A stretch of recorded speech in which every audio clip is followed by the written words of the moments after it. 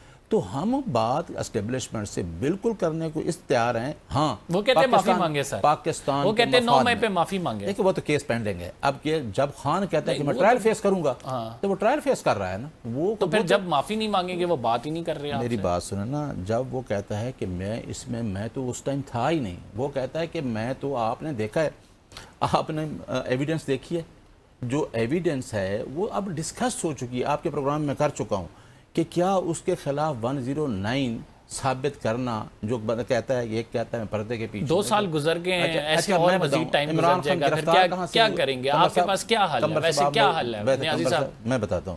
قمر صاحب آپ موجود تھے اسلام آباد ہائی کورٹ سے اریسٹ ہوئے، ٹھیک ہے؟ اس کو تو پتہ ہی نہیں کس چیز کا. اب جو میں نے پہلے کہا نا کہ کمیشن منصوبہ سا سب کو چیزوں کو سامنے لایا گیا. 2 سال گزرنے سے نہیں ہوتا. یہ جو جنگ ہے نا، یہ 78 سالہ جنگ ہے. میرا خیال ہے اس جنگ میں عوام کو فتح ہونی ہے. عمران خان کو وزیر اعظم بنے یا نہ بنے، اس نے جو کام کرنا تھا، جو شعور دینا تھا، جو دیکھیں نا رائٹ آف ووٹ ہے. دیکھیں قمر صاحب، آرٹیکل 17 آف دا کنسٹیٹیوشن یہ کہتا ہے کہ ہر میں آپ کی بات، آپ کا جس سمجھ گیا ہوں. آپ نے کہا کہ کوئی کمپرومائز نہیں ہوگا، ہم نے یہ جنگ لڑتے رہیں گے، اور اس کی وجہ یہ ہے کہ ہم نے اپنے موقف سے پیچھے نہیں ہٹنا. بڑا اصولی موقف ہے. Move on to the next issue. آپ لوگوں نے ایک درخواست جمع کرائی تھی سکندر سلطان راجہ کے خلاف، یہی فارم 45 فارم 47 کی جنگ، سپریم جوڈیشل کونسل میں کہ ان کو ریموو کیا جائے. سپریم جوڈیشل کونسل کا فیصلہ آ گیا، انہوں نے آپ کی درخواست ہی اٹھا کے ڈسٹ بن میں پھینک دی ہے، جی خارج کر دی ہے. تو اس دیکھیں، آپ ایک چیز کے گواہ ہیں، آپ بطور رپورٹر بھی ہائی کورٹ سپریم کورٹ ہوتے ہیں. آپ نے بلے والا کیس بھی دیکھا، جی آپ نے وہ کیس بھی دیکھا جب ہم، ٹھیک ہے، ہمیں فارم 47 پہ الیکشن ہرایا گیا. ایک پٹیشن آئی ہائی کورٹ لاہور میں جس میں کہا گیا تھا اس کے بنائیں، ہمارے ٹریبیونل بنائیں انڈر الیکشن ایکٹ. تو وہ ملک شہزاد احمد صاحب تھے chief justice Punjab high court Lahore. اب اس میں انہوں نے پین بنا دیا اور ان کو دے دی. انہوں نے کہا کہ نہیں جی، ہمیں تو یہ جج نہیں چاہیے. ایک پٹیشن فائل کر دی، وہ مسٹر جسٹس شاہد کریم صاحب نے خارج کر دی. سپریم کورٹ آ گئے. اس میں دیکھو کیا ہوا کہ آج تک وہ ٹریبیونل بن کے فیصلے نہیں ہوئے. تو آپ کس طریقے سے اس الیکشن کی بات کرتے ہیں اور جو کہتے ہیں کہ جی ہم آپ کو فیئر الیکشن دیں گے؟ یہ تو کوئی ایسی بات ہی نہیں ہے. یہ تو سارے ایکٹ جو ہیں انکنسٹیٹیوشنل آپ کے سامنے ہیں. تو اس وجہ سے جو آج آپ کو فیصلہ پوچھ رہے ہیں، تو جہاں اس کے بعد 26ویں ترمیم بھی آ گئی، عدلیہ کی آزادی کو انڈرمائنڈ کیا گیا، جو کہ وچ از مینڈیٹڈ بائی دا کنسٹیٹیوشن کے پریمبل کو اپنی شرط. آج کا فیصلہ بھی اسی طرح ہونا تھا جب آپ نے پورے نظام کو ایک آدمی کے خلاف آپ پورے گاٹ یور آنسر کہ ایک تسلسل چل رہا ہے، اسی کا یہ حصہ ہے. اچھا، اب مجھے آئیں گے، عدالتوں سے آپ کو ریلیف نہیں مل رہا، اسٹیبلشمنٹ آپ سے بات کرنے کے لیے تیار نہیں ہے، سیاسی پارٹیوں کو آپ مانتے نہیں ہیں، کریں گے تو کریں گے کیا؟ دیکھیں کہ الٹیمیٹلی ہمارے پاس رہ جاتا ہے کہ ہم جب ہمارے لیے کوئی فورم بھی نہیں بچا، ہم جب ہمارے عمران خان کے کیسز نہیں لگتے، آپ کو پتہ ہے ہماری کنٹمپٹ ملاقات کی نہیں لگ رہی، تو ہمارے پاس یہ ہے کہ آرٹیکل 15 آف دا کنسٹیٹیوشن یہ کہتے ہیں کہ آپ پیسفل پروٹیسٹ کریں. اب ہمارے پاس وہی راستہ ہے جو ہم کر رہے ہیں. آپ نے 5 اگست کو بھی دیکھا، 14 اگست کو بھی ہم نے یہ کہا تھا. 5 اگست مجھے یہ بتائیں، 5 اگست کو کتنا پریشر اسٹیبلشمنٹ پہ ڈیولپ ہوا؟ کیوں اسٹیبلشمنٹ آپ کے ساتھ مذاکرات کرے؟ کیوں آپ کے ساتھ سیاسی جماعتیں ٹیبل پہ بیٹھیں؟ کتنا مشکلات ان کو کھڑی ہوئی ہیں؟ کتنے لوگ آپ کے نکلے ہیں؟ کتنی عوام کو مشکل پڑی ہے؟ کتنی بڑی تحریک چل رہی ہے؟ یہ سارے سوالات ہیں جو لوگ آپ سے پوچھ رہے ہیں. قمر صاحب، ہمارا مقصد یہ نہیں کہ پاکستان کے اسٹیبلشمنٹ کو پریشر پا کے ہم کہیں کہ یہ ہے. پریشر یہ ہے کہ ہم کہتے ہیں کہ یہ آئین پاکستان ہے. دیکھیں نا، اس کے اندر ہر چیز، ہر آرٹیکل، ہر آرگنز کی ڈومین ڈسکس کی گئی ہے اور اس کی لیمیٹیشنز ہیں. ہم کہتے ہیں کہ فری فیئر الیکشن کرانا الیکشن کمیشن آف پاکستان کا کام تھا. اور یہ الیکشن اب تو دیکھیں نا، جاوید لطیف بھی بول گیا ہے اور خواجہ آصف صاحب بھی خود کہتے ہیں ہائیبرڈ سسٹم چل رہا ہے. دیکھیں الیکشن کے اوپر آپ اگر جاوید لطیف صاحب کی سٹیٹمنٹ دیں تو وہ کہتا ہے کہ اب ہمیں دیا ہے تو ہمیں بچاؤ بھی صحیح. تو یہ تو الیکشن ہر کسی کو پتہ ہے. اب اس کو ڈسکس کرنا پنڈی ڈویژن کا، اسلام آباد کا، یا پورے پاکستان کا، یہ چیزیں اگر ہم 2 سال کے اس پروسیس سے نکل گئے ہیں تو ہمیں یہ چیز بتانی ہے. کوئی جنگ نہیں ہے، اصولی جنگ ہے. اور یہ اصولی جنگ ہمیں اکثر لوگ کہتے ہیں کہ جی دیکھیں جی یہ ہو گیا، ٹھیک ہے ہم باہر بیٹھے ہیں، ہم اسمبلیوں سے ہی باہر ہو گئے ہیں، ہم لیجسلیشن کا حصہ بھی نہیں ہیں، لیکن یہ میں آپ کو یہ بتا دوں یہ ایک دن آئے گا یہ 26ویں ترمیم بھی ریورس ہوگی اور یہ ساری چیزیں ٹھیک ہوں گی اگر یہ جس طریقے سے خان کی لڑائی اصولی ہے، کوئی ذاتی لڑائی تو نہیں لڑ رہا نا وہ، نہ وہ کیسے آئے گا سر؟ یہی تو ہم پوچھ رہے ہیں کہ کیا ایسا جگہ کوئی اچھا میں بارش ایسی ہو جائے گی آپ پر وہ کہتے ہیں نا رحمتوں والی، کوئی ہواؤں کا رخ تبدیل ہو جائے گا، کیا ہوگا؟ ہمیں تو اللہ پہ یقین ہے، اور جب بندے کے یقین جو ہو کہ کوئی پلان ادھر سے بھی بنتے ہیں، میں تو 14 اگست کو یہ دیکھ کے حیران تھا کہ لوگ کہاں کہاں سے نکلے ہوئے تھے اور ان کے اوپر بھی پولیس والے ان کو ڈنڈے کیوں مار رہے ہیں، بچوں کو پکڑ رہے ہیں، تو یہ اویئرنیس ہے، یہ شعور ہے، اور میرا خیال ہے یہ شعور بیدار ہو چکا ہے، اور الیکشن ختم تو نہیں ہوگا، ہم تو آج بھی کہیں، آج میں کہتا ہوں کہ آج فیئر الیکشن کروا لیں اور دیکھ لیں، ہم تو ان سے ریکویسٹ کر رہے ہیں نا کہ بھائی جو الیکشن ہے جو دیکھو نا سپریم کورٹ اور الیکشن کمیشن آف پاکستان دونوں کنسٹیٹیوشنل باڈیز ہیں، ان کا بڑا رول تھا، تو لوگوں کو پتہ چل گیا ہے کہ اس الیکشن کے بعد اس کے بعد جس طریقے سے پارٹی سے ہوا اور وہی ہماری چیزیں چاہ رہی اب دیکھیں نا اس کے بعد جب انہوں نے سیٹوں سے ہمارے اپوزیشن لیڈرز کو ڈسکوالیفائی کیا، پنجاب سے کیا، تو پھر صلح کس بات کی ہے؟ ٹھیک ہو گیا۔ نیاز اللہ نیازی صاحب ہمارے ساتھ ناظرین موجود تھے، آپ اظہار کر رہے تھے، انہوں نے کہا کہ ہماری آخری امید جو ہے وہ عوام ہے اور عوام کے پاس ہی ہم نے جانا ہے، چاہے جتنی بھی ہم پر زیادتی ہو جائے ہم عوام کا دامن ہاتھ سے نہیں چھوڑیں گے، اور جو اس تمام کیس میں عمران خان صاحب کے کیس میں ڈیفرنس کریٹ کرے گی وہ عوام ہے، ہمیں اور کوئی کسی سے توقع نہیں ہے۔ فی الحال کے لیے اتنا ہی، قمر زیدی کو اجازت دیجیے، اگلے پروگرام میں آپ سے ملاقات ہوگی، اللہ نے کے بعد۔